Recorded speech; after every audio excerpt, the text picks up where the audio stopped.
L'autodiscipline. Souvent, l'autodiscipline, on la définit par quelque chose qu'on n'a pas. J'ai pas de volonté, j'ai pas d'autodiscipline parce que j'arrive pas à me forcer à faire ce que j'ai besoin de faire. On a étudié un e-book en PDF qui s'appelle Self-Discipline in 10 Days, donc l'autodiscipline en 10 jours. En fait, c'est une méthode en 10 jours. Chaque jour, on a un exercice à faire pour nous apprendre ce qu'est l'autodiscipline, ce que n'est pas l'autodiscipline et comment la cultiver. Quels sont les points les plus marquants que tu as retirés, toi, Tiffany, de ce...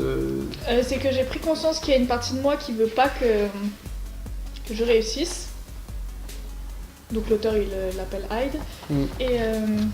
Et du coup, ça m'a vachement... en fait, rien que de savoir ça m'a aidé direct, tout de suite.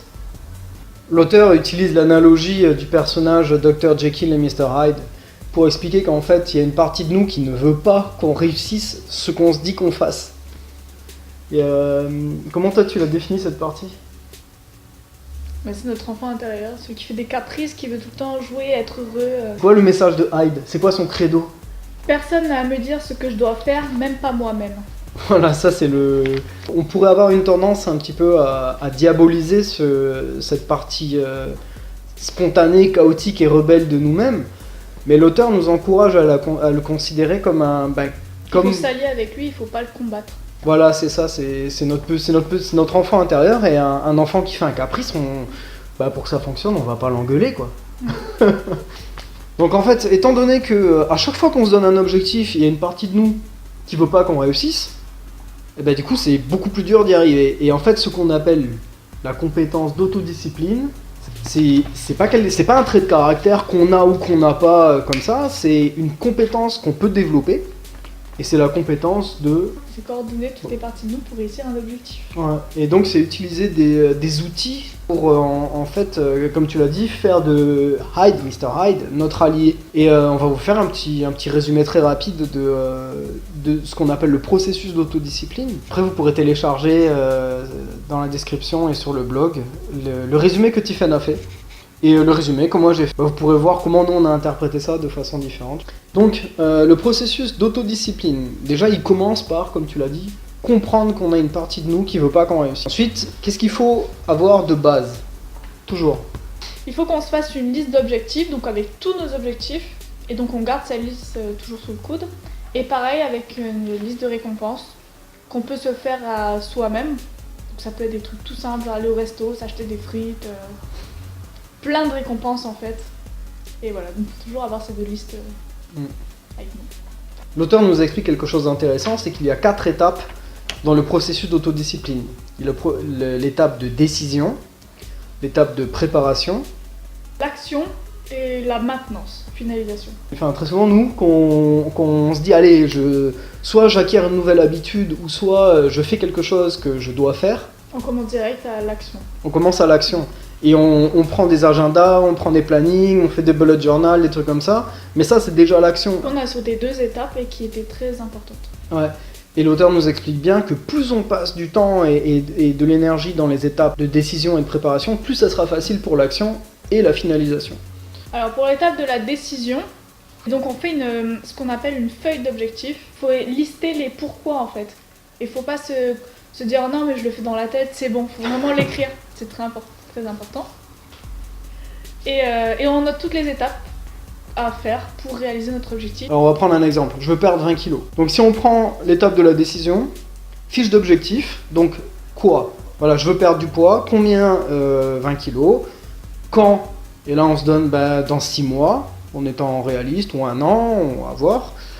Pourquoi ? Et là il faut marquer un maximum de pourquoi. Ouais. Parce que si tu le fais uniquement pour ton mec ou je sais pas, c'est pas trop... Pour me sentir bien, pour pouvoir danser, pour pouvoir et faire pour un être autre... sûr que la décision vient de toi-même. Aussi. Faut pas que tu fasses pour quelqu'un d'autre. Pour pouvoir faire un autre objectif peut-être après, ou quoi que ce soit. Et après c'est les étapes. Donc les étapes c'est tout ce qu'il faut arriver à faire pour pouvoir s'inscrire à la faire salle de sport, aller à la salle de sport, arrêter de manger des gâteaux, chercher des recettes sur internet, des recettes saines, apprendre à cuisiner à la maison. Donc toujours à l'étape de décision, il y a une liste de questions à se poser. Il faut lister les avantages et les inconvénients qu'on pourrait avoir pendant les étapes ou même quand l'objectif sera finalisé. Donc par exemple, dans quelqu'un qui perd 20 kilos, l'inconvénient ça peut être je vais devoir Arrêter les frites. Ouais, je vais arrêter ou en manger moins, je vais manger moins de sucreries. Ou m'acheter de nouveaux vêtements à ma taille. Ouais, voilà, ça c'est des inconvénients. Je vais devoir dépenser de l'argent pour de nouveaux vêtements, c'est vrai.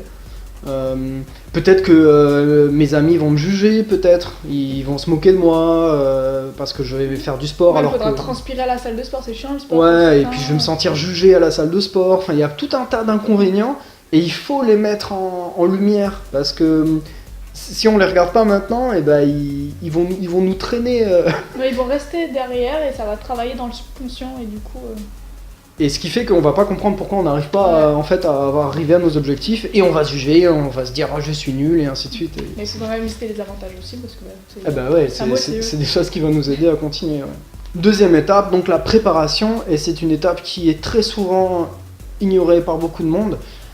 Et on pourrait résumer la préparation, comme l'auteur nous encourage à la faire, comme en fait une stratégie environnementale pour influencer notre subconscient d'une façon positive.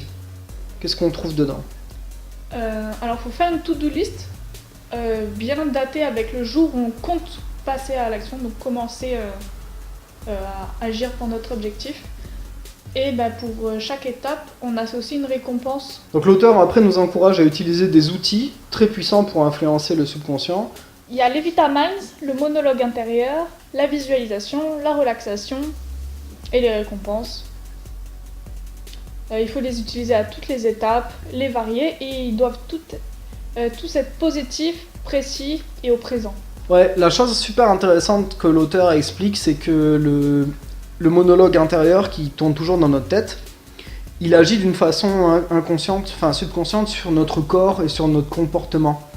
Donc par exemple, si je suis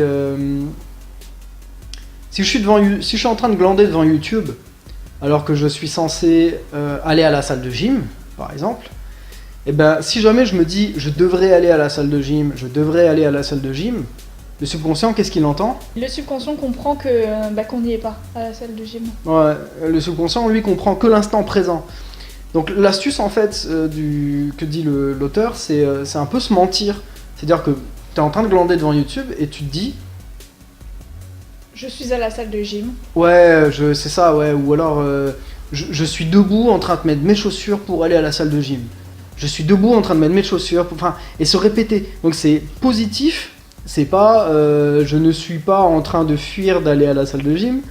C'est pas c'est positif, c'est précis, c'est pas je suis en train de faire du sport. C'est non, je suis debout en train de mettre mes chaussures pour aller à la salle de gym. Et c'est dans l'instant présent, c'est je suis debout, c'est pas oh, allez, je vais me lever. Parce que si on se dit je vais me lever, je vais faire. C'est qu'on le fait pas encore. Ouais, est-ce qu'on le fait pas encore et notre subconscient. Donc il dit bon, ok, je reste sur YouTube. C'est ça, il dit tu le fais pas. Et ce qu'on appelle les vitamines, donc les vitamines mentales, c'est un peu la même chose, ce sont des affirmations mais écrites. Et il y a une spécificité. Et il faut les mettre aux 3 personnes. La première personne, la deuxième et la troisième. Ouais, vous verrez un exemple. Donc c'est je, tu, il. Ouais, c'est moi, Tiffen Paul, je vais à la salle de gym. Toi, Tiffen Paul, tu vas à la salle de gym. Elle, Tiffen Paul, elle va à la salle de gym. Et le truc, c'est que ces affirmations écrites à la main, on en met un peu partout dans l'appartement, partout où on les voit, pour influencer le subconscient. Et oui, et pendant qu'on les écrit, il faut, chaque pensée négative qui nous vient, il faut penser à l'écrire sur une feuille. C'est vrai, ça tu vois, je l'ai pas mis dans mon résumé et c'est important. Ensuite vient l'action, troisième partie. Souvent, on se dit qu'il faut battre le fer quand il est chaud. Du coup, on a une vague de motivation, on se dit allez, je vais perdre 20 kilos. On se lance d'un coup et on n'a pas réalisé qu'il y avait beaucoup d'obstacles imprévus. Et du coup, on n'est pas prêt. Au premier imprévu, ouais, c'est ça. Au premier, deuxième, troisième imprévu, c'est fini. Et l'auteur, il encourage en fait à laisser passer au moins 7 jours pour construire Mais pour bien visualiser, pour que le subconscient il croit qu'on est déjà en train de le faire aussi. Ouais, c'est ça. Pour le cerveau. Et aussi pour créer un véritable désir de le faire, une véritable flamme intérieure. On a eu le temps de réfléchir sur les inconvénients, etc. Et donc à se préparer, qu'est-ce qui peut nous empêcher, et tout ça. Ouais, comme ça, quand on agira vraiment, quand on se mettra à la phase d'action, on sera pas dans une motivation pleine d'excitation, mais on sera dans un On sera calme. préparé et décidé. Ouais. Donc se mettre à l'action, c'est très simple, hein. Ça consiste à... On applique la to-do list qu'on a fait pendant la phase de préparation. Et donc on commence les étapes. Et ce qui est important aussi, c'est avant chaque étape de faire 1 minute de relaxation. Donc bien se relaxer. Et voilà. Ouais, l'auteur explique bien que la procrastination ou... C'est dû à l'anxiété en fait. Ouais, c'est dû Même si on n'est pas forcément conscient qu'on est anxieux, ça influence énormément. C'est ça, c'est-à-dire que puisque c'est plein de parties de nous-mêmes qui sont en lutte, en conflit, ça crée des tensions dans le corps. Et si on passe par le corps pour le détendre, et ben ça détend les parties intérieures mentales. Donc il recommande beaucoup de pratiquer la relaxation au quotidien. Et moi j'encourage beaucoup à pratiquer la méditation aussi au quotidien, qui est un moyen d'augmenter le volume pour écouter ce que disent les différentes parties de nous-mêmes, pour écouter notre hide intérieur, qu'est-ce qu'il dit. Et ça tu peux l'écouter seulement quand t'es pas devant... Quand t'es pas avec de la musique, quand t'es pas avec YouTube, quand t'es au tu te calme, fais chier, quoi. quand tu t'ennuies, c'est ça. Tu écoutes ce qui se passe dans ta tête et tu apprends des choses. Ensuite, il faut cocher quand l'étape elle est faite. Que c'est bien aussi, c'est une petite victoire personnelle, tu vois. Et ben justement, en parlant de ça, il faut aussi se féliciter intérieurement. Ouais, toujours. Dès qu'on a fini une toute petite étape, il faut se Même dire... toute petite. Ouais, il faut se dire, j'assure, je gère.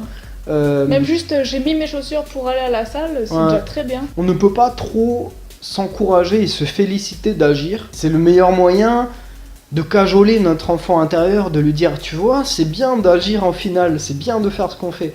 Et même si ça paraît un peu naïf, ça marche beaucoup. Donc faut penser à changer régulièrement les vitamines aussi. Parce que si le cerveau il s'habitue trop aux mêmes vitamines, au bout d'un moment, on le voit plus, on fait plus attention et ça agit moins.